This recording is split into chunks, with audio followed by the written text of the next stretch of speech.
बिस्मिल्लाहिर्रहमानिर्रहीम। लाखों दरूद सलाम हज़रत मोहम्मद मुस्तफ़ा सल्लल्लाहु अलैहि वसल्लम और उनकी अहले बैत अत्हार पर। अस्सलामु अलैकुम नाज़रीन, इंतहाई अफसोसनाक खबर के साथ सैयद इब्रार नकवी आपकी खिदमत में हाजिर है। नाज़रीन, हमारे मुल्क पाकिस्तान में कई ऐसे केस रिपोर्ट हो चुके हैं। कोई किसी को तौहीन सहाबा के इल्ज़ाम में कत्ल करके उसको वो गाजी बना रहा है, कोई तौहीन रसालत का इल्ज़ाम लगाकर बंदे को कत्ल कर देता है, उसको वो गाजी कहलवाता है। हर बंदा इधर मुफ्ती बना फिरता है, अपना फतवा जारी करता है, उस पर खुद ही वो अमल करता है। हर बंदा इस मुल्क पाकिस्तान में अपनी अदालत लगाए बैठा है। मारने वाले को ये पता ही नहीं मैं इसको क्यों मार रहा हूँ, मरने वाले गरीब को ये नहीं पता मुझे क्यों मारा जा रहा है। यहाँ हर बंदा कानून की पासदारी करने की बजाय कानून की धज्जियां उड़ाता नजर आ रहा है। नाज़रीन, मैं इस वक्त मौजूद हूँ तहसील खारियां थाना डिंडा के नवाई गांव सिकरवाली में, जहाँ एक बहुत इंतहाई दिलखराज वाक़या पेश आया। सिकरवाली के रिहायशी सैयद रिजवान अली शाह साहब, जो कि नशे के आदी थे, ज़हनी माजूर थे। सैयद रिजवान शाह को नामजद मुलजम आसम गुजर ने दिन दिहाड़े फायरिंग करके मौत के घाट उतार दिया और मकतूल पर ये इल्ज़ाम लगा दिया कि इसने कुरान पाक की तौहीन की है। हालांकि पूरा गांव इस चीज़ का शाहिद है, लोगों को पता है कि ये बंदा ज़हनी माजूर है। सैयद रिजवान शाह साहब के भाई भी हमारे साथ मौजूद हैं, इनसे भी हम मुकम्मल तफसीलात जो हैं वो जानने की कोशिश करेंगे। कानून नाफिज करने वाले इदारे कहाँ पर सो रहे हैं, यहाँ गरीब का कोई वाली वारिस ही नहीं। सैयद रिजवान शाह साहब के भाई हमारे साथ मौजूद हैं, इनसे हम बात करते हैं और सारी तफसील जानने की कोशिश करेंगे। अस्सलाम वालेकुम सर। अच्छा शाह साहब, ये अफसोसनाक वाक़या जो है ये किस दिन पेश आया है और कैसे पेश आया? ये जुम्मे वाले दिन पेश आया। जी जी। मैं ते मेरे मामू ने सैयद आबिद ते सैयद रिजवान ने असीं सीकर वाली का जो अड्डा है बाहरला, उत्थों असीं पैदल चलते आते थे।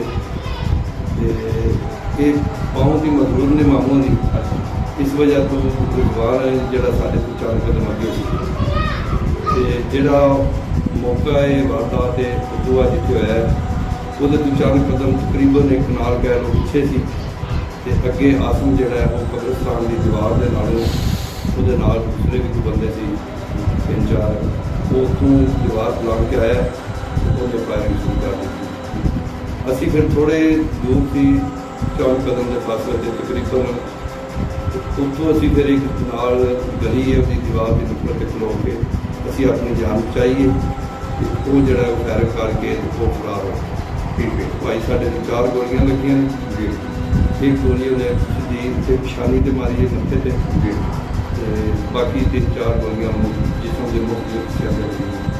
अच्छा, ये जो कातल आसम नामी बंदा जिसका तुम जिक्र कर रहे हो, इसका कोई लैन देन का भी मामला है थोड़े भाई नाल? नहीं, कोई लैन देन का मामला नहीं थी। अल्लाह जाने उन्हें किस चीज़ का बदला लिया है। 3-4 दिन पहले मरण की वो थोड़ी बारी वो हुई है गलबात उसकी बड़ी बनी, लेकिन वो मैं गया वहाँ जाके आसम की मिहनत भी की है तो उस मैं भाई ने भी लैन दिया तो वो मामला जो उत्थे खत्म हो गया, रफा दफा हो गया। उसके बाद फिर इन्हें 3-4 दिन के बाद फिर जुम्मे वाले दिन इन्हें दोबारा फिर उन्होंने जाके अपने डेरे से ले जाके तशद्दद भी करता रहा जिसमानी तो वो पुठियाँ सीधियाँ गल्लां भी मनवाता रहा मार के। अच्छा, तो उस बाद इन्हें फिर कतल कर दिया। पुठियां सीधियां की मनवाता रहा? जो कहता मैं कहना तू वो गल कर, मजहब के खिलाफ हजूर पाक सल्लल्लाहु अलैहि वसल्लम के खिलाफ पहले मारता सी वो गल्लां मना के ते फिर कहता सी तू बोल, लेकिन वो बोलता नहीं। उसदे कोल धक्के नाल भी मनवाई सी, लेकिन फिर भी उन्हें कोई ऐसी गल अपने नहीं करी। इन्हें अपने कोल सारियां ला के तो उन्होंने ऐलान करता रहा कि मैंने मार देना तो उन्हें फिर मार। नाज़रीन, सोचने वाली बात तो ये है कि ये कातल जो है ये इतना बाअसर है, तो उसने अपने साथियों के साथ मिलकर पहले रिजवान अली शाह साहब पर एक बेईमाना तशद्दुद किया, उसके बाद फायरिंग करके रिजवान अली शाह को कत्ल किया। और सिर्फ बात यहाँ तक ख़त्म नहीं हो गई, कातिल जो है उसका ये कहना है कि मैंने इसको दफन भी नहीं होने देना इस कब्रिस्तान में। उसका ये कहना है कि ये गुस्ताही रसूल है, नौज़ुबिल्लाह, इसने गुस्ताही की है, इसने कुरान पाक की तौहीन की है, इसको जो बंदा कब्रिस्तान में दफन करेगा मैं उसको भी मार दूंगा, और जो बंदा इसकी कुल हानि कराएगा मैं उसको भी मार दूंगा, जो इनके पास दुआ के लिए आएगा मैं उनको भी पूछ लूँगा। इस वक्त को कौन नकेल डालेगा? 4 से 5 दिन गुजर चुके हैं, मुकदमा भी दर्ज हो चुका है। 4 नामालूम और 1 नामजद मुल्ज़म आसम गुजर, जिसके खिलाफ FIR भी हो चुकी है, लेकिन वो अभी भी दनाता फिर रहा है। पुलिस ने उसको गिरफ्तार करने की कोशिश ही नहीं की। रिजवान अली शाह साहब का ये कहना है कि हम 12 दफ़ा थाना का चक्कर लगा चुके हैं। थाना डिगा के SHO बिशारत वडाई साहब ने ये कहा है कि शाह साहब हमें मुल्ज़म की निशानदेही कीजिए कि मुल्ज़म कहाँ पर है। मतलब एक तो इनका भाई जो है वो मार दिया गया, दूसरा वो कानून जो है वो खुद इनसे रास्ता पूछ रहे हैं मजलूम पार्टी से। मुल्ज़म ने जरा सामने मसला भी है, इन्हें जल्दी जल्द पकड़ो, ये फड़िया जाएगा असली में कहाँ भाग गया सकते ਅਸੀਂ ਵੀ ਰਾਤ ਅਜੇ ਕਿਤੇ ਚੁੱਕ ਕੇ ਗੁਜ਼ਾਰਾ ਕਰਨਾ ਹੈ। ਇਹ ਇਸ ਨੂੰ ਮੁਲਕ ਨੂੰ ਜਿੰਨੇ ਜਿਹੜੇ ਕਾਨੂੰਨ ਨਾਫਜ਼ ਕਰਨ ਵਾਲੇ ਨੇ ਉਹ ਇਸ ਨੂੰ ਜਲਦੀ ਜਲਦੀ ਪਕੜਿਆ।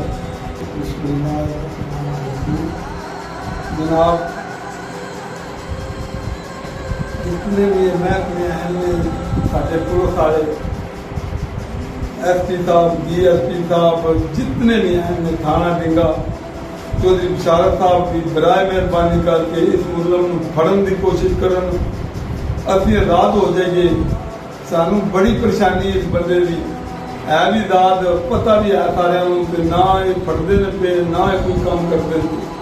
बस इतों वो सानू आ सकते हैं तुम पूरा सानू तलाश दो, अभी उन्होंने तलाश कितने दी, अभी तलाश देने जो भी होगी तो उन्हें मोकलीए। बराए मेहरबानी करके DPO साहब अगे भी आर हुए साथी कि ये मेहरबानी करके डिंगे थाने में भी आखन, डिंगा थाना मेहरबानी करके सारे मतलब। तो नाज़रीन, अगर कानून नाफज करने वाले इदारे इस चीज़ का नोटिस नहीं लेंगे तो इस तरह मासूम जानों का ज़या होता रहेगा। खुदा के लिए जो रियासती इदारे हैं, कानून नाफज करने वाले इदारे हैं, हुकूमत इस तरह के केस का नोटिस ले। नाज़रीन, इजाज़त दीजिए। कैमरामैन आज़ादार के साथ सैयद इब्रार नकवी।